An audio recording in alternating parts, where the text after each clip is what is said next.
with the mission of Real Brothers Live, and because of that, I can I can anchor that piece, that one Okay. piece that I think we always need to push as a Nice. part of the Okay. message. Okay, All right. cool. Perfect. All right, Perfect. brothers.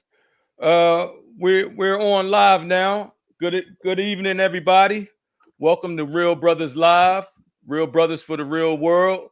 And we want to welcome you everybody to our digital neighborhood. Welcome. Welcome to the hood. I'm TL. That's my man Stace. And Yeah. that's our brother Guy. Yep. And we got some good topics for y'all tonight. And Stace, matter of fact, go ahead and tell us what those topics. Oh, first thing I got to do before we get started. Our real brother just passed away, Craig Langston, Right. and I just want to say, our condolences to his family, his wife Stephanie, and his daughter, and rest in strength, because he was a real brother. Yeah, we lost a couple this year, man. We lost a good dude, man. You know what, Nike, and I want to also take this opportunity to say that, as we said before, man, life is short, man. Life is short, precious, and fragile, and is not guaranteed. So, we have to find. We gotta breathe it in. You gotta breathe it in. We can't wait to try to enjoy it as much as possible, because you never know when you're going to be going. You could be here today, going tomorrow, man. So try to enjoy it. Try to enjoy it. All right, Guy, welcome, man. How you doing, man? I'm doing good, man. I'm doing great. Listen, just to bounce off what you said, like anybody that knows me, when I talk to you, the first thing that comes out my mouth, and when you ask me a question, and y'all could probably relate to or attest to it, the first thing out my mouth is, and somebody say, "How you doing, man?" I'm doing great. I woke up this morning. I got another opportunity to be great. So, you're right. We do got to take every day and look at it in a way that, we can get the most out of it, be as productive as we can be, whether productivity is laying down, chilling, or, getting your mind right or whatever, or it's running out and about doing, all the necessary things that we got to do as hustlers and folks that got to get busy every day. So I'm with you on that 100%. So I just wanted to share that little piece. I'm doing good today, man. I'm doing great. Again today, I woke up this morning, man, with another opportunity to be great. So I'm here. I'm thankful to be here, man. What's up, family? How y'all making out? All right. So Nike put the link out there. So we hope that you will click on the link and join us today. We got a couple good topics, so we're going to read them now. We got, can our communities police ourselves? Who's responsible for Chaundra Jones's death? And on that one, that's not specifically talking about the person that pulled the trigger, but how did we get to this point? It's more along the lines of that. Then we have R. Kelly. What I wanted to say is, R. Kelly, are you still listening? And then we have food stores in our community. All right. So Terry, guys, yes, sir. The other time, man, you're no longer the new one. So we're gonna go to Terry to choose one. The novelty wore off. So we're gonna go to Terry. All right. Well, before we get started with our topics, man, I got a little random something for you. And I know, this might sound a little crazy, but it's something that I was thinking of actually last night. You were thinking about? No, it wasn't. Well, you know how I'm a little off anyway. But yeah, so I was just thinking about this, and let this sink into you for a minute. Listen to this. What if the roles were reversed? You know what I'm saying? And what I mean by that is, what would happen if all of a sudden real brothers all over the planet were to unite under one umbrella, right? And then one day our brothers decided to take a trip, and damn, look what they find. They discover America. Right? Then, since they discovered it, they come in and name it, they call it what they want to call it. Right. And then they call it theirs. With the people that's already living here, what in this newly, quote fingers, discovered land, would they give up their land peacefully? No, I mean, I don't know. I don't think anyone would. I don't think it didn't happen. Well, to answer your question, no. No. Nobody's going to give up their land peacefully. I don't think that's going to happen. I think that you talk about taking something from somebody. You're always talking about war. Right. So what I'm saying is like, how do people think that it was okay for somebody to come to another country, take the land, then bring people from other countries there to build that land, and then still call it yours and still profit from everything that's in it? That's happening here. That's happening in Africa. That's happening in Europe. That's happening all over. You know what I'm saying? So why do we as Black people stay so separated and let this happen? You got something for that guy? I don't know. I don't know if I can say we let that happen. I don't think any person would willingly allow themselves to become enslaved. So it was by force. By force. Let's hit that nail with the right hammer. That was by force. That wasn't something where we said, you know what, I'm gonna go ahead over here and let these people subjugate me for a while. Right. So there were some techniques used that to manipulate people that Black folks in that country and on that continent and several countries weren't necessarily accustomed to, because that ain't the way we did business. Go ahead. Guns, and that's something that was also foreign to a lot of those countries. And technology, some technology that was foreign to those folks that wasn't necessary there. They was living a happy life. So what'd you say? If the roles were reversed, it would still be a awful tragedy in humanity, right? It would still be one of our worst. It would be, but would it be looked upon the same way? Because they don't look upon it as a tragedy. See, you get what I'm saying? Like history is like written, they get a pass. No, history is written by the victors. So the fact that they took that land, they were able to say that, they were able to, wash it out and say that it wasn't taken by force and tell a different story. You know what I mean? So had Black and brown people done the same thing, the story probably would have been the same. But I want to go back to something that Guy said. I think that normally, I don't know where this comes from, but it seemed like, Black folks specifically we seem to be more humanistic, I guess is the term I'm looking for. Whereas the goal is not to conquer. The goal is not to conquer. Even though, as I say that, though, I'm struggling because I'm sure that happened in Africa. I'm sure that you had tribes that went to other tribes and conquered and did the same thing. But, I just don't know if we were to come upon a new land, maybe it would have been more, let's coexist versus stomp out what you're doing and replace you with what I'm doing. Yeah. I think maybe that would have been the difference. Yeah, because I think over, in a lot of continents, a lot of countries in Africa, they engaged in, warfare, and they took the captives, and men became slaves, women became concubines or whatever, and, whatever. But slavery wasn't the same. It wasn't the same institution. It wasn't that brutal, horrific institution of rape and torture and murder and, experimentation and just terror and horror on people. It was okay, you're going to work here. This is what you're going to do. You're going to make sure you eat. Matter of fact, you might even be able to live with your family, and we're not going to separate you. It wasn't the same institution as what America did. That's what wasn't the same? It was built into the systems. It was built into the system. We say what, Knight?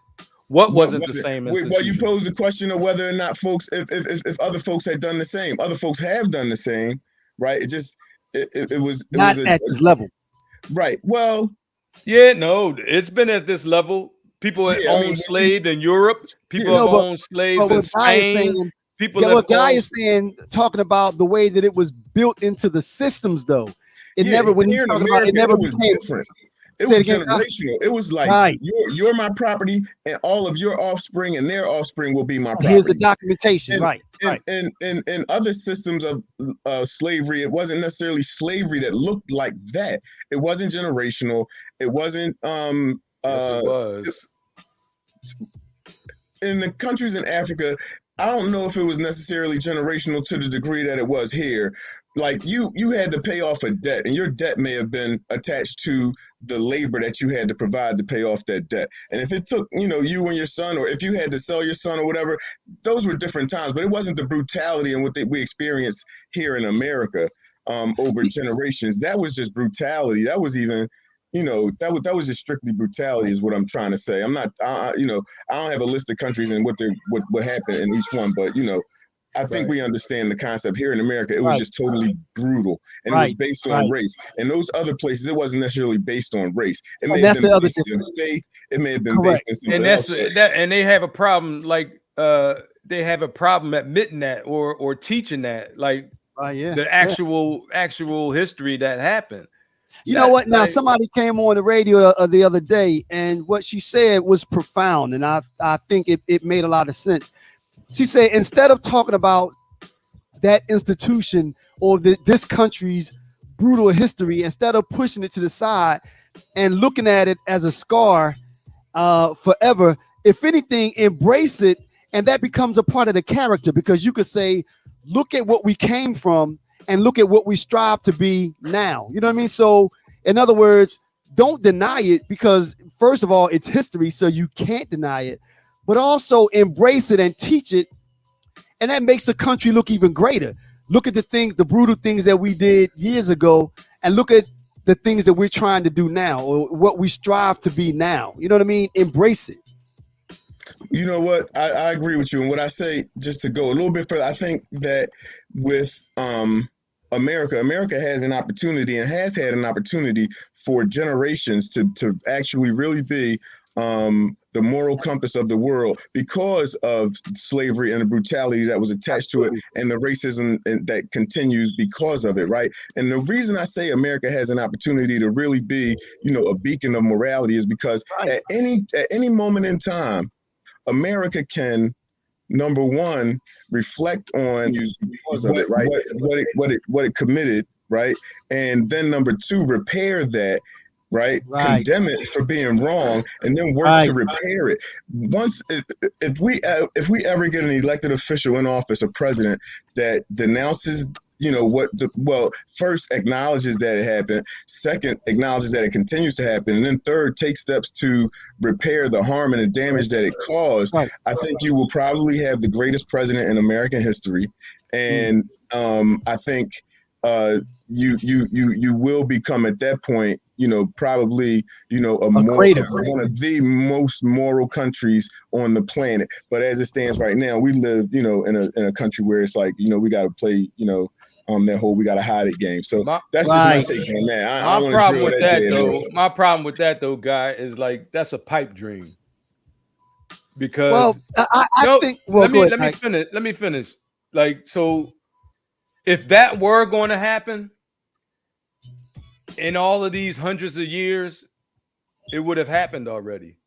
I disagree with that, Nike, because I think the powers that be, and I call them the 1%, they're not going to relinquish their power just like that. They're not going to say, "Oh, okay, well, let them hire this, let them vote in this president or whoever that's going to, what? Go ahead." Like, I disagree with that, because that's to not acknowledge the strides and the progress that we have made. I mean, think about where we were and think about where we are. Now, that's not to say we don't have a long way to go, but I don't think that anybody would say that things are as bad now as they were when we were enslaved. You know what I mean? So a lot of the changes that they've given us is just to pacify. It's just to pacify us. If they wanted to make substantial change, if they wanted to have equality, if they wanted to have equity, then we would have it. It's either you give it to us or you don't. It's not they're going to spoon feed pieces and pieces and pieces. I want the same. Rights. See, but again, but think about what you just said though. They're going to spoon feed pieces and pieces and pieces. So really, what you're saying then, if I can try to give this a shot, you're not saying that it's not happened slowly. You're saying that it's just not happened fast enough, because using your example with spoon feed, that means that they're giving, but we're progressing slowly. It's not a, and that's my point. That's the thing. So, it's not about progressing. Let me ask. Like we should automatically have. No, huh? No, not saying that we shouldn't. No, hear me out. Not saying that we shouldn't, Nike, but nothing happens overnight. And what the part that I'm disagreeing with you with is when you say that if it was going to happen, it would have happened already, because that implies that the door has been shut and it's not going to happen. And what I'm saying is that I believe that we're constantly inching closer to it. I mean, think about it. I tend to believe that where we are now and what we're experiencing in this age here are the last vestiges of these folk trying to hold on to power. I think that's why they're fighting so hard. But as this country browns and gets browner, which we all know that it is, we can see change. No, am I wrong? There hasn't been change. Let me just go back to what I was saying before y'all run with what I didn't say was that I expect it to happen or I think it will happen. What I said was America has the potential.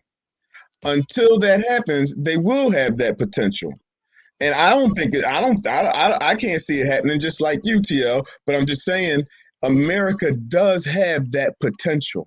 Right. Because of that atrocity, because of that, we know that peculiar institution of slavery, right. America has the potential to actually flip that and be, the great nation that it has laid claim to be over generations. So that's what I was saying. I didn't say I expect the next president or the one after that or whoever to do that. What I'm saying is that would be something that would demonstrate that America is truly great.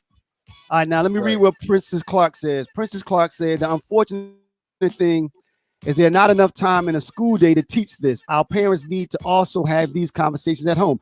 I agree, but I'll go back, Princess, to what Terry said, though.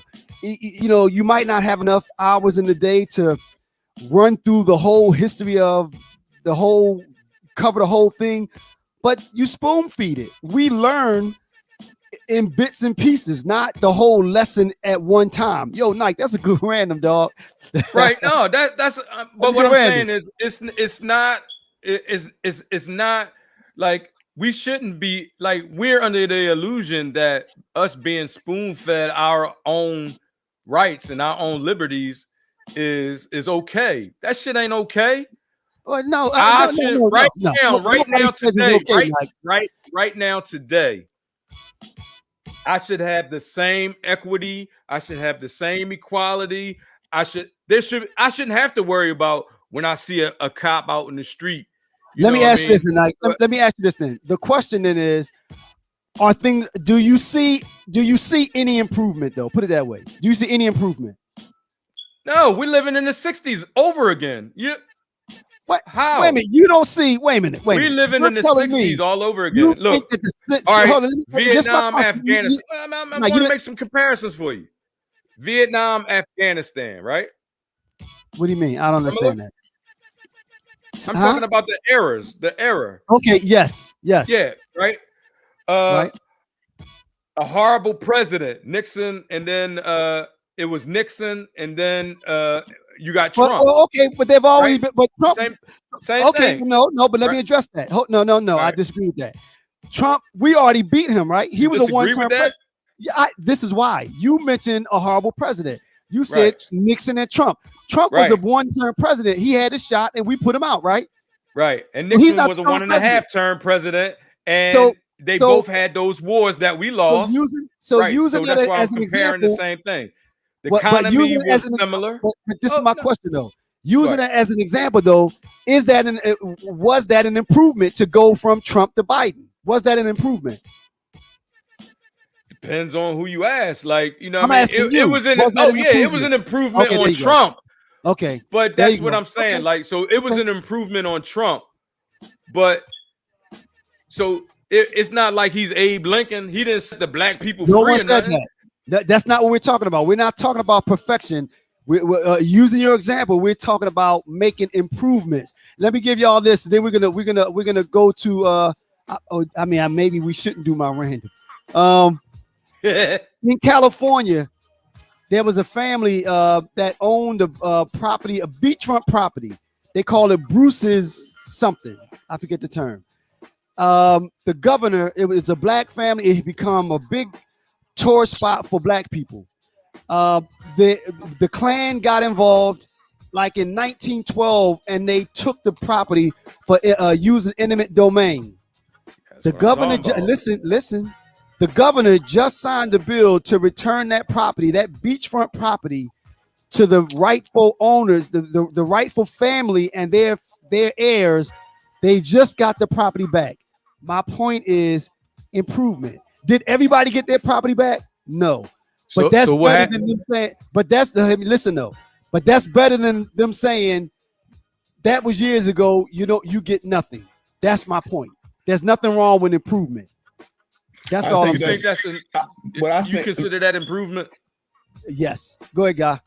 The commenter, she wrote, our parents need to have these conversations at home. I think that leads into Chaundra Jones. And I think part of the issue with anything so atrocious that can happen to one of our beautiful black women is because there's somebody that's not having conversations with the shooters.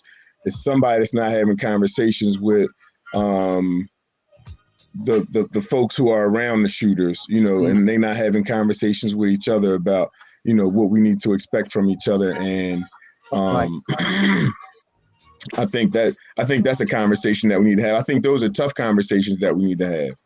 What do you mean? Well, you know what though, Dyke put the topic up there that we might as well transition to that. I was going to say that.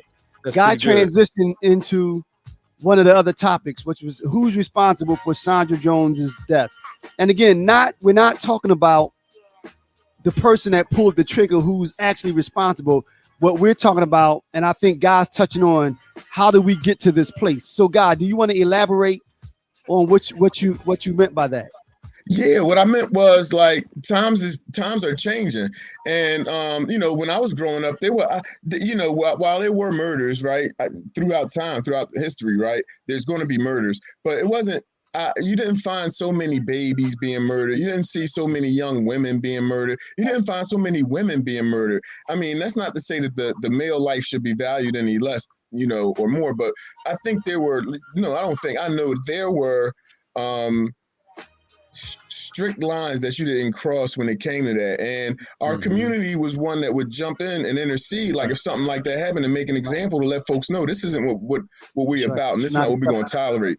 So, that's my thinking on that. And when I say, who's ultimately responsible for that, I think, that those young people are responsible. The people who, I don't know if they're young or old. I'm assuming they're young because those were young folks, young women that were victims of that crime, or the other two who survived the crime.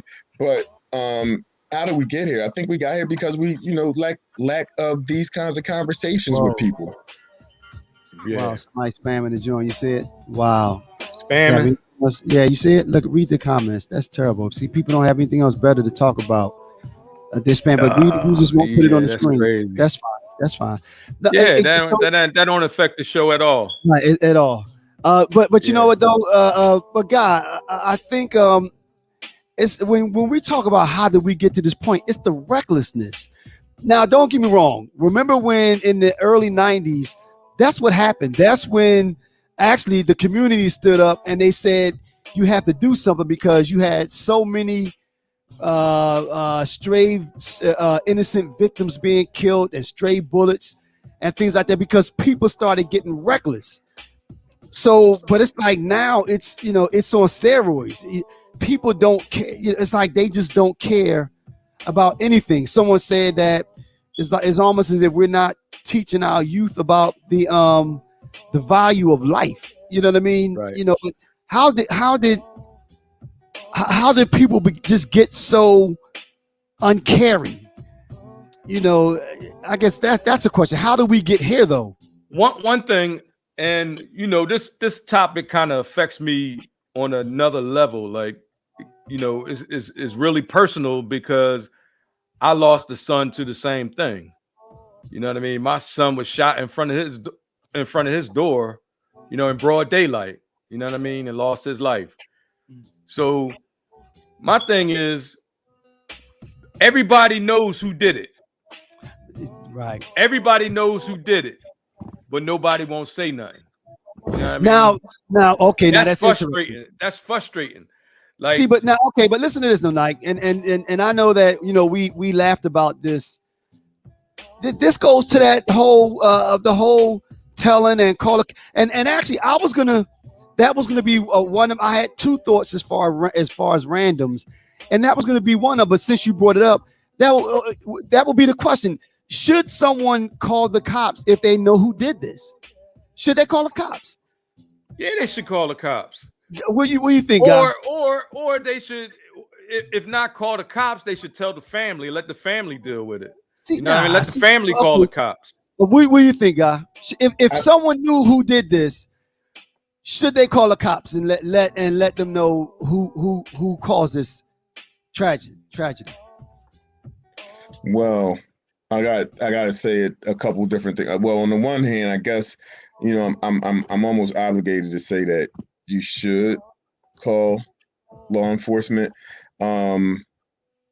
if you know that something. But the last thing I'm going to do is call law enforcement. Right.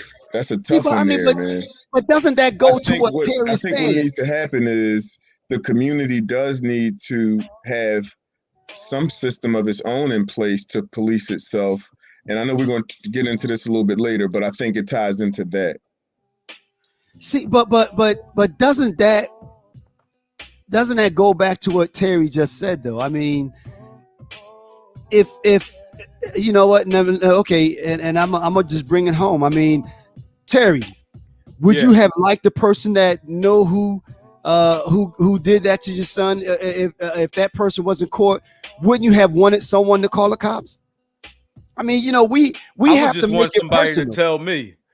I mean, I understand that, but community self-policing I was just talking about. Yeah, go ahead. Yeah, we can police our own communities. No, that's what we need to actually start doing.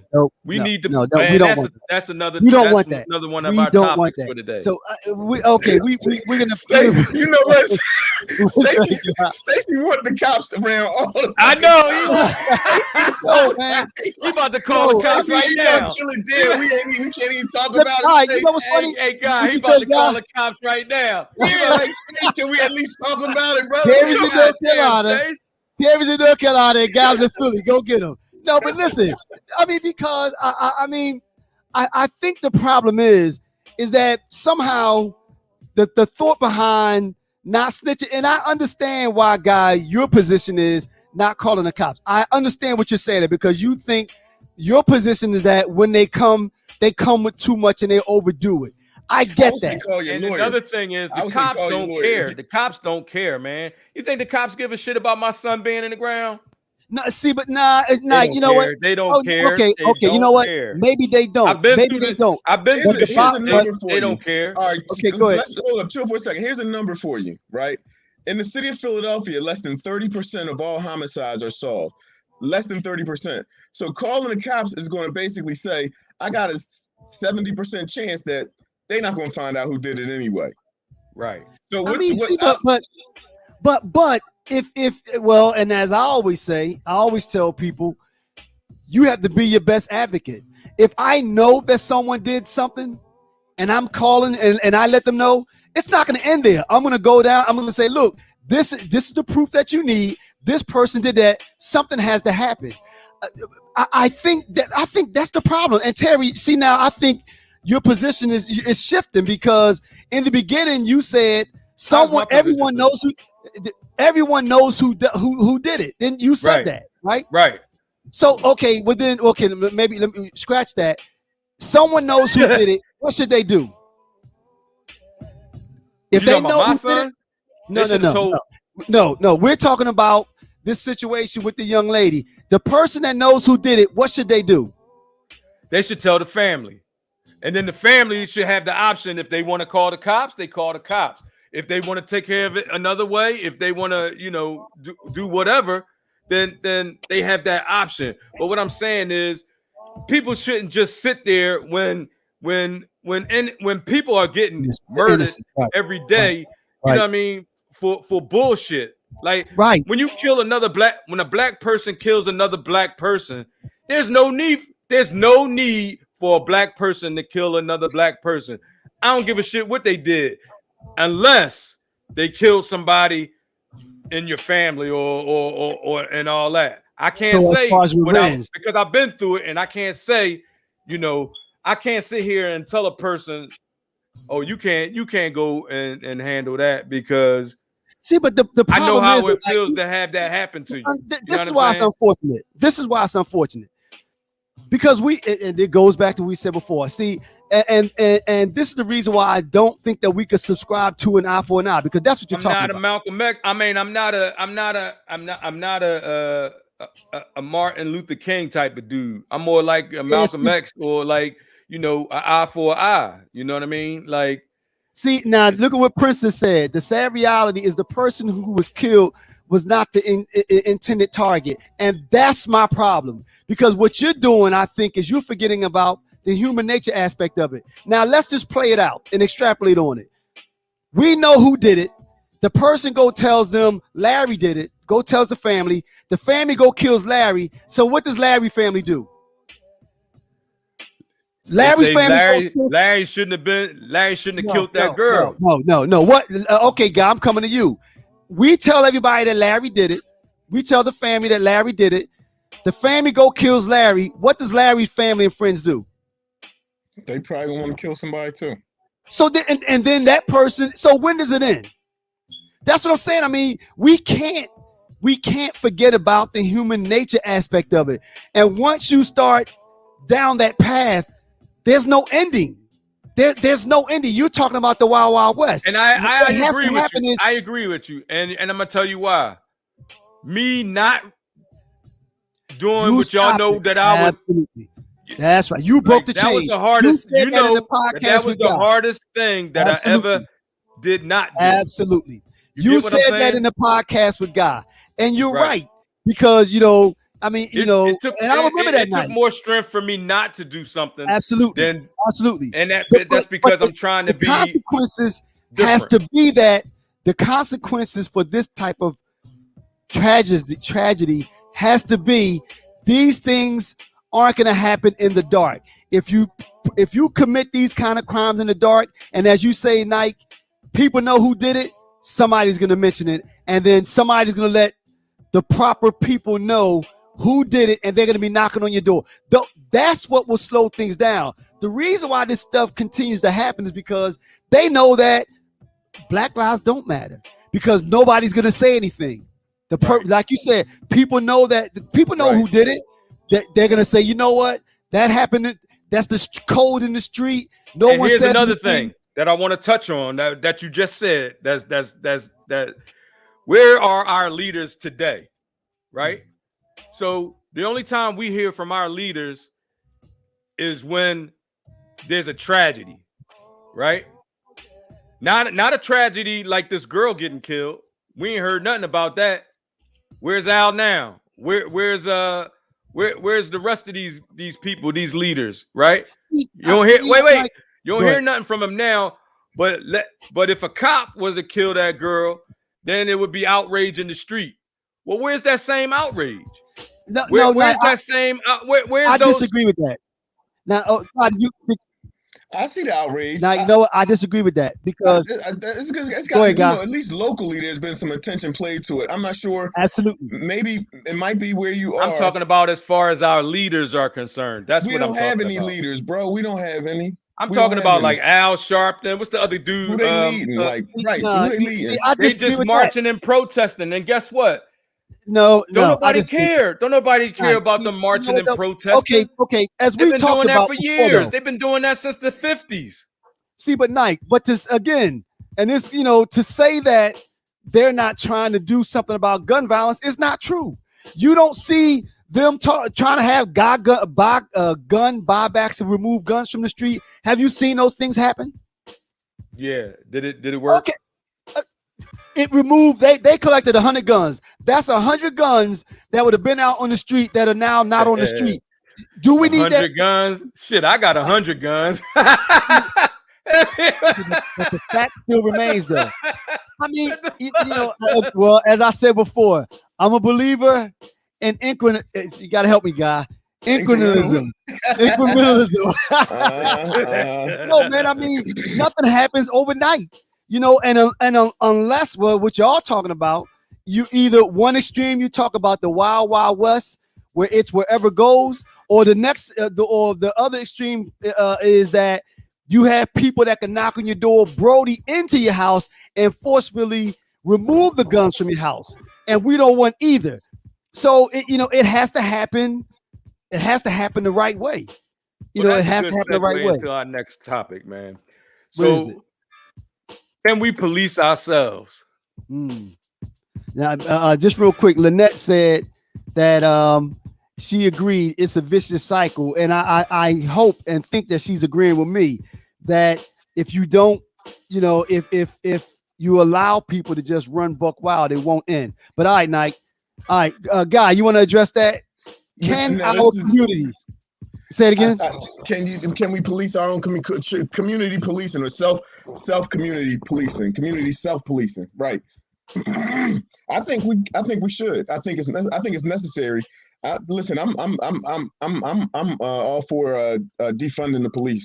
I don't think we need a police force. I think we need more responsible, credible community leaders stepping up in our communities. I think if we employ some of the things that other communities have, like maybe even like a community mediator, community dispute mediators, that we can maybe those folks in the community who actually are stakeholders in our community, those people who have an investment in our community, they could act as mediators in, some of the things that we do, like rather than a 911, we could develop some type of a crisis intervention line, right, that addresses maybe mental and behavioral health.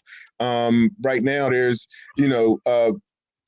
maybe 50% of all folks incarcerated in Pennsylvania are suffering from some mental illness. A quarter of the folks arrested, period, suffer from some mental illness. So I think some of those things we could put some stuff in place. I'm all for community policing. I'm not for the police. So I mean, and I know you on the other side of that, Stace, and you probably can call the cops on me now, but he got his finger on the joint right now. He like, as soon as you say the wrong word, I'm gonna hit that last one. Yo, Lynette said, hold up. Lynette said Black Panthers attempted this and see what happened there. Now I don't know what she means by what happened there, but I will be interested to know. But go ahead, Knight. Lynette, hit that link and come on and tell us what you're talking about. Hey, but what I agree with you, Guy. Definitely, we need our own. We need to be able to police our own neighborhoods because for one, true, they were massacred. If you have people in our own neighborhoods, they're more familiar with their surroundings. They're not as scared. They're not as trigger happy. They scared of every little noise or every person. So ready to pull the trigger. You know what I'm saying? So and then another thing is, they can relate to people in our community. Like absolutely, we can relate to our people. Part of the community, right. Now let me ask you this then. Just to make sure that I'm understanding you, when you say we don't need a police force, each community police themselves. What does that look like? How does that look? If there's a dispute in each neighborhood has its own force. Is that what you're saying? And so it's broken down by boundaries. No, yeah. Just like that, just like the police have patrols, you can have community people getting paid to have controls. Similar so to you're talking about patrol. Town watch on steroids, right? I think we want to pretty much some stuff we want to stay away from. Like I don't think that's part of the problem now. Like we like you say, TL, control. I don't want the police or any force in my unit to exercise control over me. Right. There's no way that I can control me. I know how to handle me, and I'm pretty sure that the people around me know how to handle themselves, or they will handle themselves according to a set of rules that says. And if it was done, right, if it was done right. But if people knew how to control themselves, there wouldn't be crime and violence now, though, right? So I mean, what I think in a perfect world, we can do that. If everybody were like TL and Guy and knew how to conduct themselves accordingly, that would be one thing. But what do you do with the What was your solution then? What would be your solution, Stace? A lot of what we call in crime isn't crime. You know what I'm saying? Like, we say crime, we throw that word around like crime and criminal.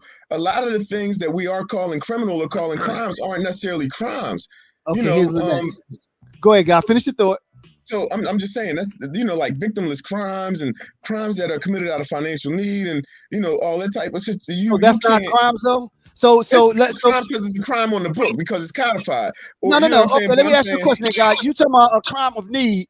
You in your crib and you come home and somebody ran in your crib and stole your TV. Is that a crime? That's not. Listen, I think we're going off what I'm trying to say because what I'm saying is what we're saying is self-policing. What we're saying is self-policing, right? So when you're talking about self-policing and say it's unlawful for a guy to sell Lucy's on a sidewalk, if that was not a crime at the time Eric Garner was murdered, I agree with that. If we police ourselves, then because those are things that are called crimes, and now we want to reduce crime. That's a crime on the book. I get that. You know what I mean? So that's what I'm saying. I'm not saying that like folks are not committing crimes. Some crimes that are on the books or codified should not be crimes, right? And just like this petty possession of marijuana, that's not a crime. If we had our own crisis response unit that could deal with things that are not necessarily crimes, or somebody having a mental breakdown, we're gonna call 911. You know what I mean? Because it looks like he's damaging property, but in reality, he's having a breakdown. He's having an episode. We need to find other ways to deal with what we may call crime, or what we need to deal with crisis situations in our community. Because that shit ain't always crime. I got a question for you. Hey fellas, we had Lynette just joined us to explain her. You like she chilling? What's going on? How you doing today? Hey, Lynette. Hello, gentlemen. Hey. What's happening? So it's a lot. It's a lot. I liked how y'all segued this topic from the last stuff. Right along. Yeah, it was a nice segue. So I was agreeing with you, Stacey, when I said that it would be a vicious cycle. It would be a never-ending cycle because retaliation, even when someone's in the wrong, and I've experienced that firsthand, close family and friends where someone, was shot and the other people were in the wrong. They retaliated, then they're going to come back and retaliate. It's an ongoing war until there's nobody left standing. If you had somebody with a strong conviction not to kill another black person, as I had, then that cycle will break. But again, I honor you for that too. But my point is that not everybody is Terry though. I mean, you reached you might not, your conviction now is not as strong as it was years ago though, was it? No, I can tell no. That's my point. When it actually happened, it took a lot. It took a lot. I remember we were together. You were down there. It took a lot. So again, and to echo what Lynette is saying, that's the reason why we can't do that, because you don't set up laws to moderate the people that know how to conduct themselves. There's in theory are supposed to be for those outliers, and that's why. Here's another thing, Stace. If the police were all right. Most of the people out here aren't committing crimes. It's a small percentage, but but you have to have, like I said, there has to be a way to deal with those folks. Right. And when it comes to violent crimes, if we defunded the police, then they would have more time to actually work on those violent crimes, because they wouldn't be making traffic. Wait, let me finish. They wouldn't be making simple traffic stops. They wouldn't be harassing people on the corner with a pocket full of weed. They wouldn't be pulling people over for expired tags. They wouldn't be responding to domestic violence, or they wouldn't be. This is my question. I understand where you're going with it. This is my question. Can we slide back to Lynette? Lynette, did you wrap up? Was that where you was going with it? Did you have anything else? Well, yeah, I did. As far as policing our own communities or what have you, there's a lot involved with that. That's a very big idea. You know what I mean? But I had made the comment that isn't that exactly what the Black Panthers were attempting to do? Right. From top to bottom, take care of the women and children. You know, they had the food programs and all that stuff. And I'm not going to speak too much because I'm not as educated as I should be, shamefully to say. But they look what they did. The powers that be. You know what I'm saying? Look what they did to the Black Panthers, because there's still an agenda for our people. Right. And they are not going to lay down and let that agenda just go to the wayside. So if we step in and police our own communities to right our own wrong, they don't want us right. That's not going to happen to Real Brothers. I'm telling you, it's a different day, though. It's a different day. It is a different day. We would be going to war. Right. Yeah, we would be going to war. Exactly. Now listen to this. This is my question. What you say, Guy? No, I said States. Now, what were you saying? I'm sorry. Go ahead. This is my question, though. So, and I agree with the example that both of you used. The person out there selling Lucy's, the person having a psychotic episode. I'm not talking about those, but I want to go back to true crime. I'm talking about using the example that I gave you, Guy.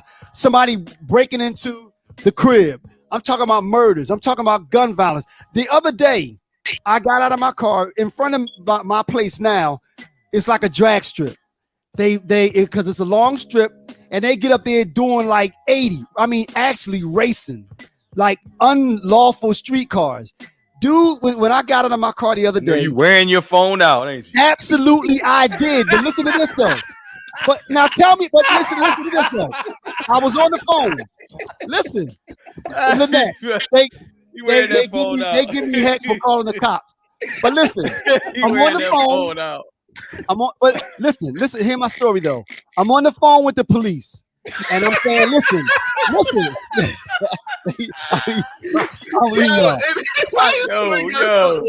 I'm on the phone with the police. But listen, let me tell a story because I'm prepared for this. All right, my fault. I'm on the phone because they're drag racing down this residential street, and I'm telling them, giving them the location. The dude was doing 80, lost control of his car, jumped over the medium, and slammed head on into two other cars. Was I wrong? That's my point. That is my point. If the reason why they do it is because no one let them know that if you do that in this neighborhood, the cops are gonna come. So what do they do? They continue to do crashing, or did you prevent them from? No. While I was on the phone, night, that call became a call to the ambulance. They had to transfer me over to the ambulance. They rushed, and while they were on the phone, the dude tried to pull up a tow truck, take his car, and leave this. Yo, is that okay though? What? Is that okay? That now what would have happened had I not called?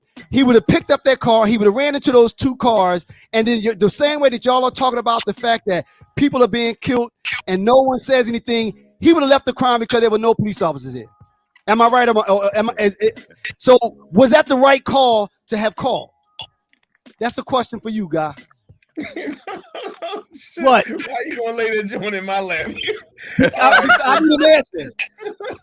I mean, because my point is that if we allow those things to happen, this is where we are now. This is why they continue to happen. No one says anything.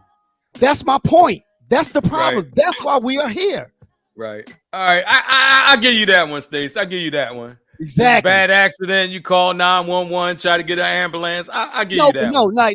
But what I'm saying is, if the police see people get they misunderstand.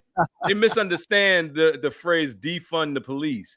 That don't mean to take police away from, not have a police force. What that means that's what I was saying initially, though, right? Y'all was saying get rid of the police and have town-wide. Let me finish. He said get rid of the police and have town-wide. So it don't mean to get rid of the police altogether. What it means is get them off of these little things like the if you defund the police where they not responding to I understand that mental, petty crime. Yeah, that kind of stuff. or I agree with maybe even domestic violence, or like somebody stole a candy bar or that kind of shit. Like, I agree with you. If they didn't have those responsibilities, they would have more time to investigate murders and guns and what stabbings and whatever. You get what I'm saying? They would have more time to concentrate on that, because they're not locking people up for selling cigarettes. They're not choking nobody for passing a fake bill, or they're not. You're speaking of the non-violent crimes, right? Policing them on that level, right. Correct. Now, how will these crimes be punished? That should be policed by the neighborhood. Now, that money that they take away from the police force can be used on a community force or a community, so people can actually people can actually make money. Give us an example. Give us an example. You are part of that community police force, okay? Right. So you're part of that. A 17-year-old and I'm getting paid I'm getting paid to do it because the Town Watch. Because the police, I'm getting paid and trained. Wait. I'm getting paid and trained to do it because the money that they took from the police, they are now spending that money in the neighborhood on the community police. So you are legitimate. You are legitimate community policing. You're hired by the community to be a part of that policing. Exactly. So now that 17-year-old robs a store, non-violent, stealing, robs a store. How is that punished where he learns the lesson, he or she learns the lesson from you, from our community police? No, I'm non-violent. He stole, he got caught. And we know he did it, right? And we know he did it. Red-handed. What is in place in your we go, we find them, we speak to his parents. Thank you for joining us, man. We appreciate it. Good to hear from you from always. All right, we're gonna pop off and answer that question. Yeah, but I'm gonna answer the next question. Okay. Right. So what I say is that we know who stole the candy bar or whatever he stole, whatever. Then we find out where he lives, or if we in the community, we will probably already know where he lives. Then we go to his parents' house. We tell him the situation. Maybe you can write an incident. And then next time, write them up. Maybe even give them if they have the authority to give tickets or whatever. You know what I mean? Do you get a gun night? The town now?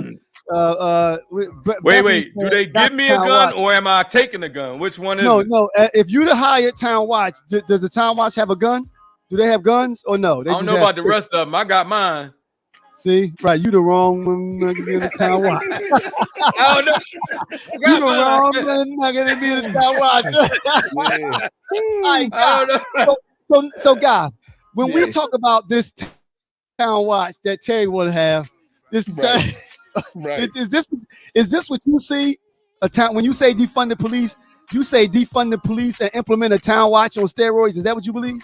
No, that's not what I believe. What I believe is, like I said, the majority of the folks who are, incarcerated or come into contact with law enforcement suffer from some mental illness. You could take 50% of the calls that go to 911, divert those calls to some mental and behavioral health crisis center or crisis line. Now you've cut the police calls in half. So just by providing the necessary resources to the community that the community should have had or that they have in other communities. So that's part. And then the next thing would be when you got, lower level nonviolent crimes like shoplifting, for instance, or the neighborhood disputes between neighbors, that type of thing, or even to some degree domestic disputes between partners and family members. Agreed. Then you would employ maybe a certain type of mediator to have some kind of discussion between those people. You could significantly cut the police force by providing necessary resources on education, right? You provide those kind resources of what I was saying, guy. Like you provide those resources in any number of ways. And I got one question. Yeah, go ahead. I got one question. And listen, now let me say this. I agree with both of y'all with what y'all saying, but then I have a question then. How do you handle the person that pulled the trigger on the young lady? How do you handle it? Do you give him a ticket? No, well, I think it's different. That's a violent crime, though. The police. So what do you do? Yeah. You didn't answer my question. How do you handle it? You would handle that person the same as if you would handle a murderer today. By doing what? You would first go through the entire. Just try not to say it. What you mean, No, guy? You go ahead and say it, guy. No, you would go through the process. If you find out the information and you give it to her mother or her dad, and then they can contact the police, or they can do, you know what I mean? It's their decision, because that's their daughter. See, Guy was trying to fight it. All right, Guy, I need you to say it. How do you handle it, Guy? The person that did that, pull that trigger, how do you do it? What do you do? You know who did it. What do you do? Well, tell their parents. You gotta be sensitive to both sides of the victim and you're a politician already, man. No, I'm just saying, like, you could there's some way to find justice in those situations, and there's some way to, while you're finding justice in those situations, to include the harmed party in that justice. Right. And sometimes that's called restorative justice.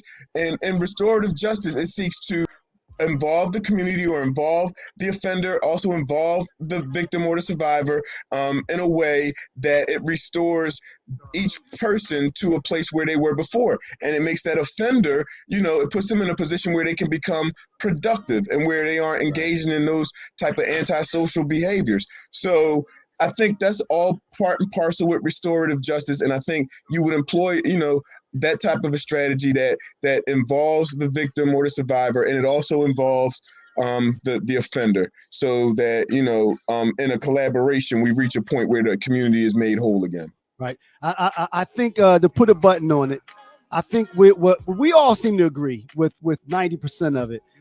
Bethany said, and Terry put it up there, we need to reimagine what it means to police in general, and I think that's kind of what we're all saying. But they don't need to be with his Tahitian fruit. Then he gonna pull out an orange soda. And then he gonna pull out an orange soda.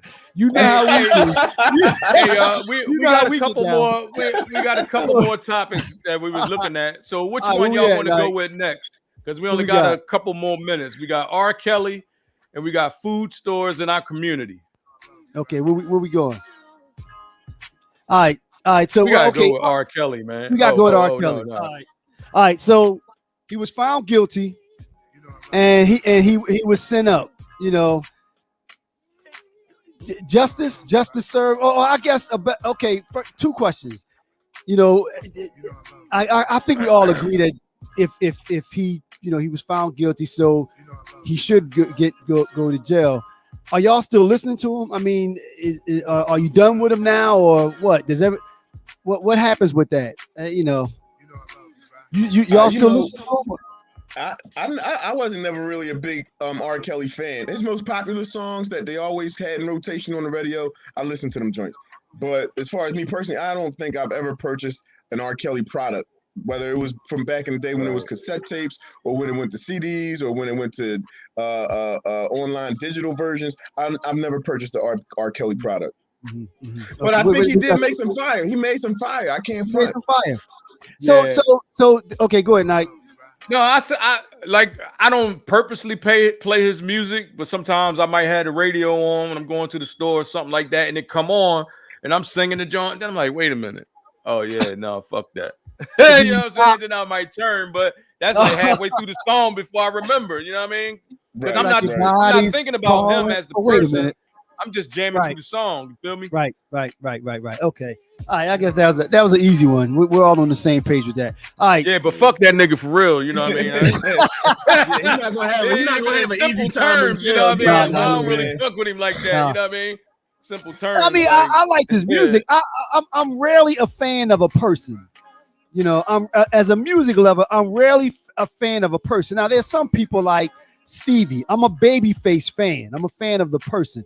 Rarely am I a fan of a person. Normally, it's the music that makes me appreciate the person and what they do. I love me some Babyface. Oh yeah, yo, man, I'm a Babyface fan. He's a bad dude, man. I'm a Babyface fan. I'm a Chris Brown fan. But again, it's as a result of the art. It's as a result of how they how they perform.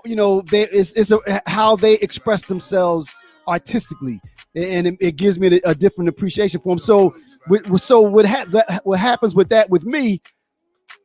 If I like the song, I like the song. I wouldn't stop listening to that person's music because of what they did personally. I never put that person on a pedestal. I don't expect anything from them anyway. I just don't. Yeah, I don't expect anything I would from them. never. Yeah, you know what I mean. Like I just would never buy. Like I would never spend money on his music or like Michael Jackson's either. Now I have before, but I wouldn't now. Yeah, I wouldn't purchase anything that they had put out. You know what I'm saying? Just because of what they did. She's going a little further. She said he didn't do it by himself. People gave him access to some of those young ladies. It was a collaborative effort. I agree. She said they all need to be held responsible, accountable. Well, yeah, but you do have stories of him trolling like McDonald's, schools and stuff. Yeah, schools and that kind of shit. So to her point though, those other ones were accessories to crimes. I mean, if what he did was commit a crime and they were involved, then they got off scot-free, but they probably cut deals in order to testify against them. Because it sounds like some of those people that involved with his entourage were some of the ones that testified against him. All right. Anybody else got anything to add to that before we move on?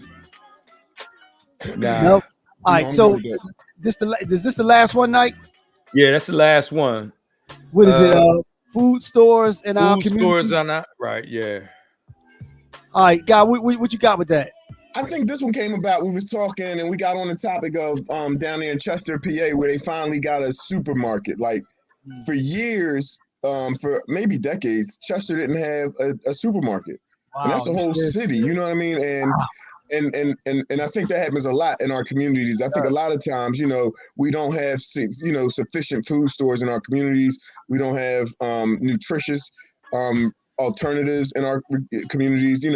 And I don't think that the government programs that are in place maybe to assist in some of the food insecurity problems that our communities face, I don't think they're sufficient. So that's my thinking on it. I just don't think that there's enough good food in our communities. I think we need more produce stores. We need more fish stores. We need more fresh fruit stores. We need places where we can get good food from. Instead of everywhere you turn, it's a McDonald's or a Burger King or KFC, or it's a new Papa Nick's popping up, or Papa John's or Little Caesars, or the everybody's selling it to us, whatever it is, and it's not healthy.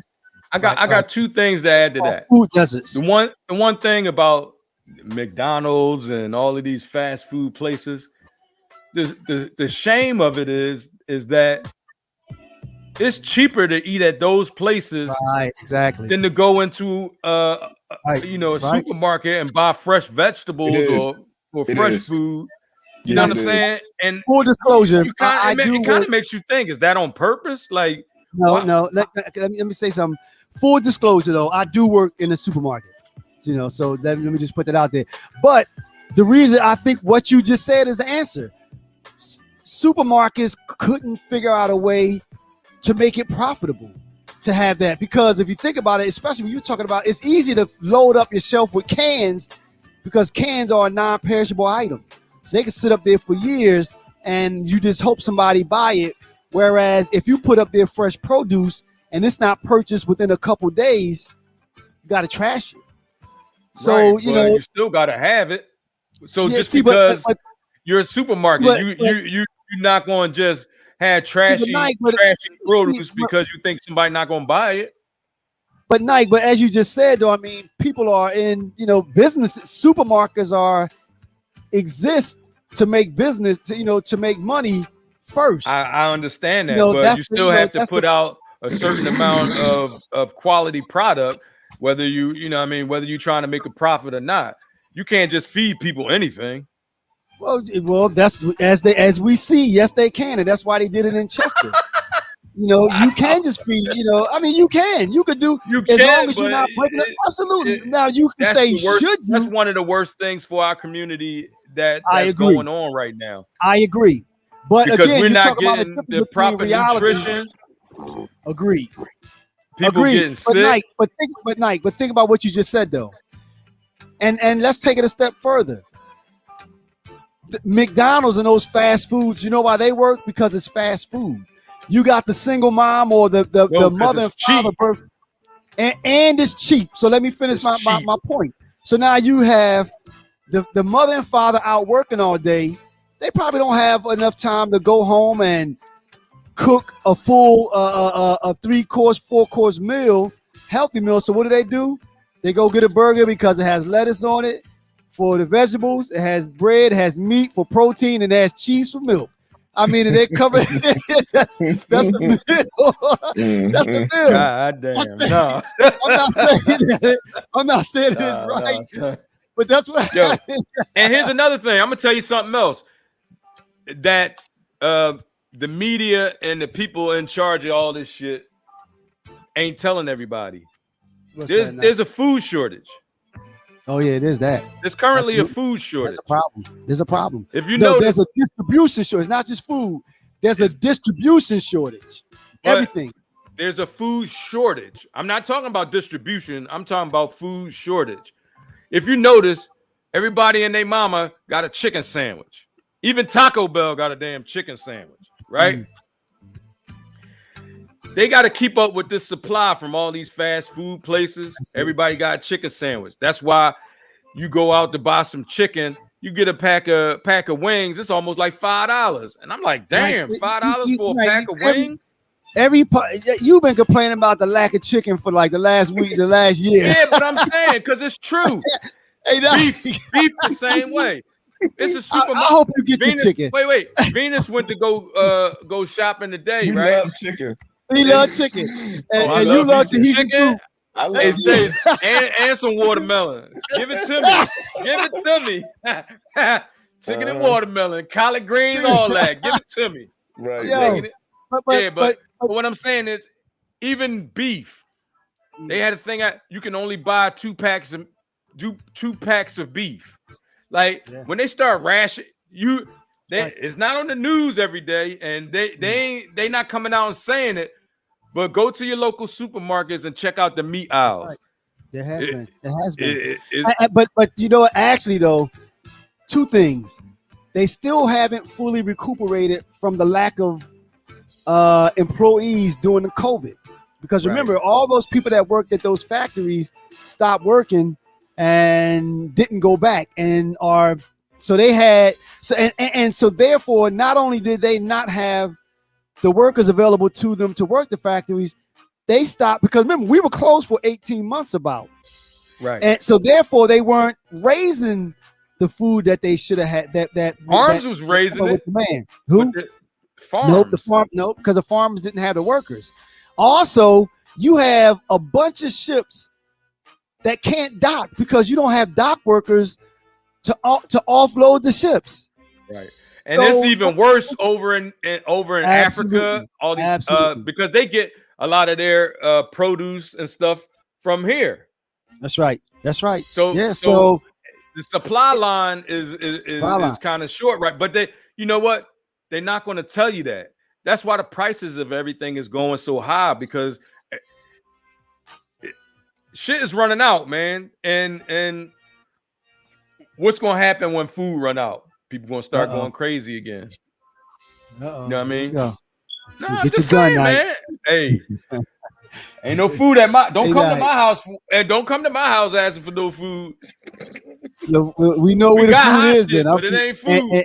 And you got a gun. You serving hot shit, but it ain't food. You got food and we protect it. We got food and we protect it. I'm gonna be in North Carolina. That's right. Oh, shit. Yeah. Yo, yeah, man. but no, seriously though, man. You know, it's an issue. I want all my real brothers strap up. Seriously, do it legal too, so you don't get no trouble. But strap I agree with up. that. I mean, I agree with that though. I believe that need it. everybody should go. Yo, man, legally get a gun on everything, man. I believe that wholeheartedly. You know what I'm saying? Legally, because I ain't with breaking no laws. So you know what I would do? Strap up Let legally. me find out that you have an illegal gun. Yeah, don't. Stacey got a list of something somewhere, man. You write your shit down. State's gonna make you flash your papers. Where your permit at? Look, I need to see documents. Hey, ask them a police officer. But yeah, Right, no, man. but on the serious side, man, Right. we real brothers, man. We once we unify all over this planet, things gonna change because we'll have leverage. When we get that leverage, it's gonna take a while, but once we get that leverage, things gonna be different. All right, so yo, did we hit everything, man? I think we did. We did. And plus the All two right, so randoms too. Yeah, so you ran through everything. Nice. The time Good flew, job. man. The time flew. And when you do have markets is subpar products. Okay, that's what Lynette said. Somebody else said obesity is huge in our community because people are not getting proper nutrition in their meals. I agree with that. That goes back to our healthcare. I agree with that. Healthcare. You know what I mean, healthcare. You mean all this bad food we eating? No, all this bad food that we're eating because bad food is cheaper than getting good food at the supermarket. Right. That's why we have so many health problems. Oh, true. And obesity, diabetes, high blood pressure, high cholesterol, yourself, all that shit. Yo, you know what though? Let me say this, man. Take care of yourself. You know, visit your doctor. You know, I know we as men, man. You know, I'm bad at it. I know. It's time for me to go to the doctors. I got an email from them the other day, but I gotta go, man, because you know we're at an age now, man, where we can't deny stuff. We can't ignore stuff. Let me put it that way. You know, we ignore stuff one day and it doesn't go away. You know, so we have to do better. You know, trying to take care of ourselves, man. You know, we have to, especially as men.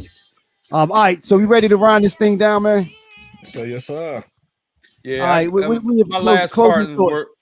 My last closing thoughts is going to be: I just want to wish Chaundra Jones's family, you know, my sincere condolences, and I hope they find the person that did it. You know, and I really, you know, she was a beautiful girl from everything I heard about her, and you know, if there's anything that we can do for the family, you know, just reach out to us, and we'll try to do what we can. To my man Craig, love you, brother, love you, Craig. We go way back, and you're gonna be missed, brother. Absolutely.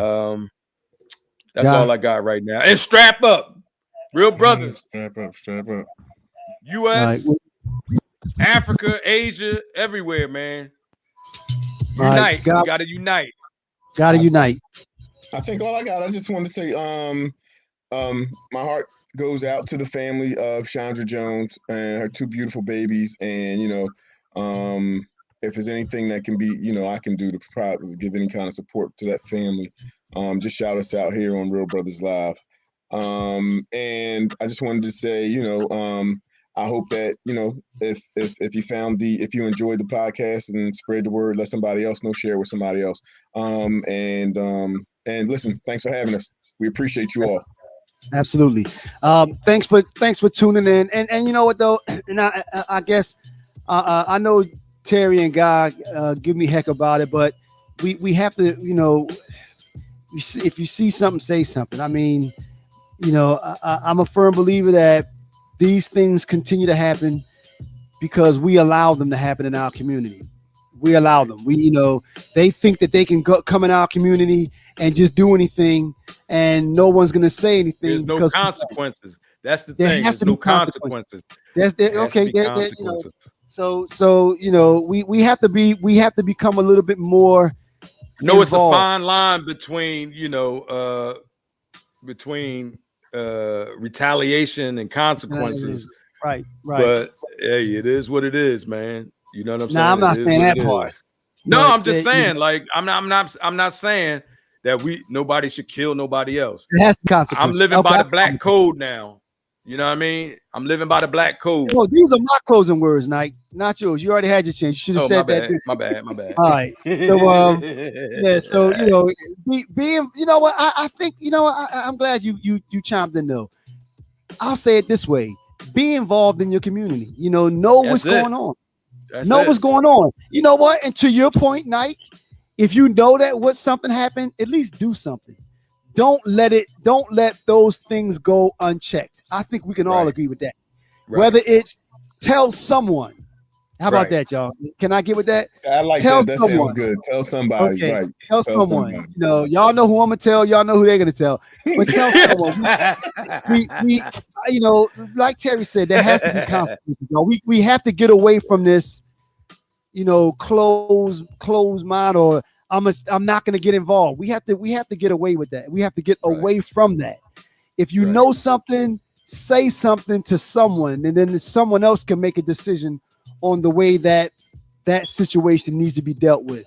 All right, but once again, we build this Real Brothers community, things are going to get better. I promise. Right. And someone said not all police are bad, just not all black people are bad. Not all police are bad. You put that just up like there, not all Stacey. black. I know, yeah. Act like he ain't typed that. I know that. you put that up there. So that's Princeton. Princeton, I agree with you 100%. All right, so thank y'all for tuning in. Wait, who wrote that? Princess Clark. Princess Clark. All right. Is that your family guy? No. Okay. And October is breast cancer awareness month. Right. Breast cancer awareness month. So thanks for tuning everybody. in. We'll see y'all next week. Our show is available anywhere you get your podcast, and also on realbrotherslive.com. realbroslive.com. Subscribe on YouTube, please. Yep. All right. Peace. Thank you for watching. See you next week.